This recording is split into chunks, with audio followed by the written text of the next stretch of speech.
Live from our 7 Tasmania studios, your nightly news with Kim Miller begins now. Good evening and thanks for joining us. In a dramatic change of stance, the Prime Minister is now committing to give Tasmania a GST exemption for the proposed Macquarie Point Stadium. The move could save the state hundreds of millions of dollars, but with the federal election looming, politicians are lining up to take credit for the outcome. It's the question that's followed the Prime Minister during his recent visits to Tasmania, and his response has been blunt every time. Will you exempt the Macquarie Point Stadium from GST calculations? No. But in a stunning twist, the federal government has now decided to approve a GST exemption for the project against the backdrop of a national election expected by May. And Julie Collins is dismissing it was a political move, despite 2 marginal seats in Braddon and Lyons up for grabs. We've been investing not just today, but in the months previously and the years previously. The decision is much to the delight of the state government, which could see savings of up to $240 million. This has been a long, hard-fought campaign of advocacy for Tasmania to get its fair share. But their opposition counterparts say it was them who prompted former Treasurer Michael Ferguson to request the exemption in the first place. Had Tasmanian Labor not asked the questions, they wouldn't have remembered to go for it. And they're not the only ones claiming to have got the GST agreement across the line. Independent Tammy Tyrrell insists it was because of her negotiations. They've been talking about it for 18 months.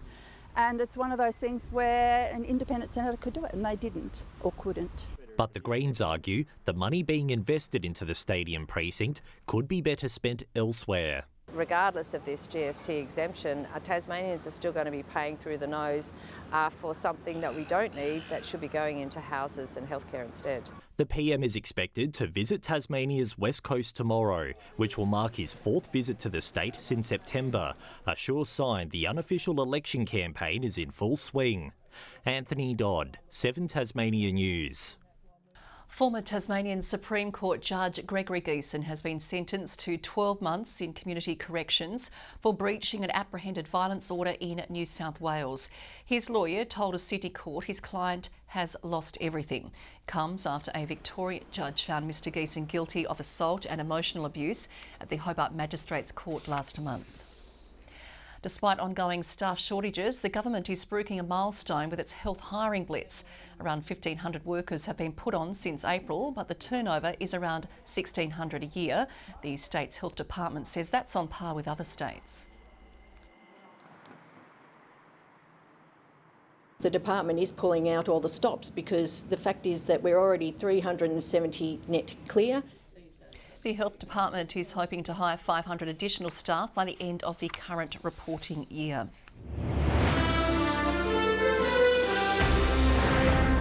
The Greens are demanding more details over plans for a bushwalking tourism track near the Tyndall Range after the last feasibility study was completed around 3 years ago. The party says plans for the proposed $40 million project have changed since then and are concerned costs and environmental impacts may have worsened. We have an enormous budget deficit in this state and we cannot afford a cost blowout on a non-essential service. Parks Minister Nick Duigan has defended the initiative, describing it as a game changer which will drive social and economic benefits for the state. Tasmania will be able to tap into thousands of jobs building Bass Strait wind farms when a new terminal at Bell Bay gets off the ground. Costing hundreds of millions of dollars, the hub will make sure the state benefits from the renewable energy boom. Blades and pylons stacked on the dock at the port of Bell Bay, ready to head out to Bass Strait. This is the vision for the renewable energy terminal, which will support the construction and maintenance of wind farms off our north coast. That's why we've got the competitive advantage here at Bell Bay of having a deep sea port right next to available industrial land. It follows yesterday's approval of the renewable energy zone, which will generate enough energy to power half of southeast Australia. This is a generational, transformational project for for Tasmania, but also I think for Southern Australia and nationally significant. 25 hectares of Crown land will be unlocked to construct the new terminal, allowing Tasmania to tap into the pool of 12,000 jobs expected to be created by the new industry. Today is about how we are looking to strategically take advantage of that opportunity and, of course, other opportunities that exist for the Port of Bell Bay. People say this all the time, but I'm going to say it again. This is a once-in-a-lifetime opportunity. The terminal is expected to take 3 to 5 years in construction, opening a new world of possibilities for the local area. You know, there's no better place than Bell Bay and the Georgetown community. Heavy industry is very much a part of our history and part of our core skills. Melinda Ogden, 7 Tasmania News. Meanwhile, Labor is calling on the state government to come clean on its renewable energy dividend as a growing number of Tasmanian households facing mounting power bills turn up to local charities for financial help. You know, winter bills have come through and that's hitting some families quite hard, and they're going on payment plans that aren't necessarily in their affordability, but they have to pay it anyway. At this time when we know there's a lot of pressure, please come out and be clear about the renewable energy dividend for Tasmanians who are doing it tough. How much will it be and when will it be provided? The state government says households will know more about energy bill relief in the coming months. Murph is back out on the road experiencing what you can see locally as part of Tourism Tasmania's Longer Days offering. Murph, not a bad way to be spending your Friday night. Yes, Kim, my Ageless campaign around the state continues tonight in Launceston at Duquesne Brew Pub. I've got Sam Reid from Duquesne with me. Brew Pub, Sam, what's that as opposed to a normal pub? Well, it pretty much does what it says on the tin, Murph. We've got all our tanks here and our own brewery. We make all our own beer right in-house. A lot of bushwalking themes in here, I notice. Some of your beers are named after bushwalking tracks, as is Duquesne itself. Yeah, that's right. Will Horan, the founder of Duquesne, was a guide on the Overland track, named after his one of his favourite places, the Duquesne Range. And yeah, all of our beers are inspired by something that only bushwalkers would experience. Well, I haven't walked up there, but I have been told to take a hike many of times. Listen, you've also got some wonderful areas here for families and the bushwalking fraternity get in here because it's a nice hub to explore the whole region. Yeah, absolutely. We've got our wall of walks, which is a great way to showcase some of the 50 amazing walks we've got in the parks and reserves around here. Lonely Planet gave you a tick as well. Yeah, we were stoked, obviously. Launceston and Tamar Valley coming in as the 4th best region to visit next year. And we got a nice little shout out as a great place to plan your exploration. Well, come and join us here at Duquesne Brewery. I'm going to go and have one of their famous broccoli pizzas, Kim. I don't know how they get the kids to eat that. Sam's going to have a don't, Murph, they don't. They love the margaritas. Well, I know Sam likes the mushroom pizza because he's a fun guy. Back to you, Kim. Oh, very good. Rehearse that one, I reckon. Thanks, Murph. We'll see you soon. Well, in a move designed to ease soaring construction prices, the state government says it's deferring proposed changes to the National Construction Code. In what's being touted a nation-leading move, it says by pausing the rollout, red tape will be slashed. For homeowners, what it will mean is that we'll be able to keep costs down and build times faster. We know from our community that delivering more homes faster is an absolute priority. The government is considering blocking the mandatory rollout of electric vehicle charging points in every premises and energy-efficient requirements which don't suit the Tasmanian climate. As Christmas draws closer, local retailers are hard at work, rushing to wrap prezzies, refill stock and rustle up food and festive feasts. The rush couldn't come at a better time for many businesses, offering some Christmas hope in tough economic conditions. The Christmas countdown is on and just 12 days to go until Santa Claus comes to town. Local retailers are starting to feel the heat. Pretty intense and yeah, just big days. It's a great time and buzz, like we're all tired. The Christmas delirium is setting in and I'm talking about the staff as well as the customers. Shops stocking shelves, wrapping presents and preparing for shopping frenzies in the lead up to the big day. We've wrapped over close to 1,000 gifts. We've already wrapped nearly 50 presents already today. Had a really busy morning. While many have already hit the shops over the last few weeks, some are still scrambling to find the perfect gift. Normally more organised, I must admit, but yeah, no, it's fun looking around. I love Christmas. Shopping for this is for Secret Santa. Retailers are hopeful the Christmas spirit will help shoppers splash more cash. Christmas is a vital time, especially for a small business, and we're really happy to say that trading's going really well in what has been a challenging year for a lot of businesses. Businesses in the city are hopeful that this last week will bring home some great sales.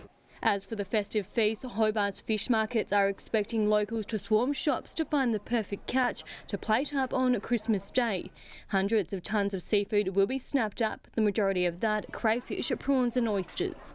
Winters in Tassie are slow and quiet, so it's our time to shine. Excited at the moment. I reckon on Christmas Day they'll be very relieved. Rebecca Gardiner at 7 Tasmania News.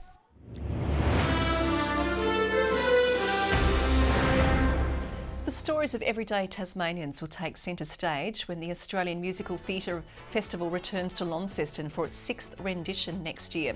Their tales are being intertwined into an adaptation of Working the Musical, relying on some of Broadway's biggest names to bring it to life.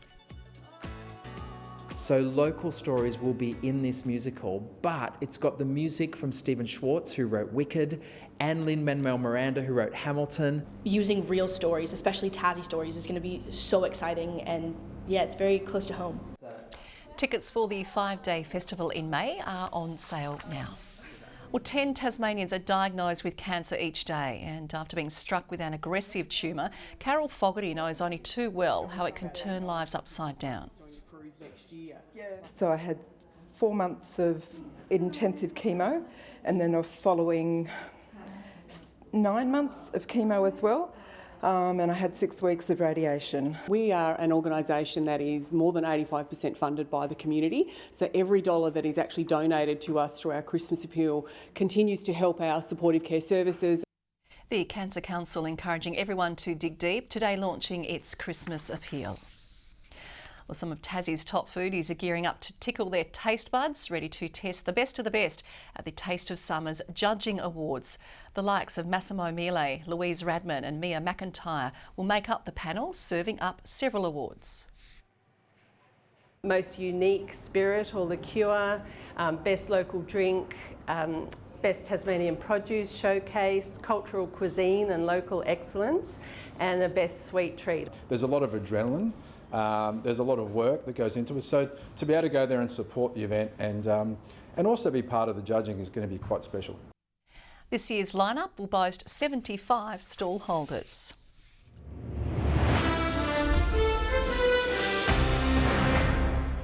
Finals. That's the main thing on the Hurricane skipper's mind as they count down to the first ball of Big Bash 14.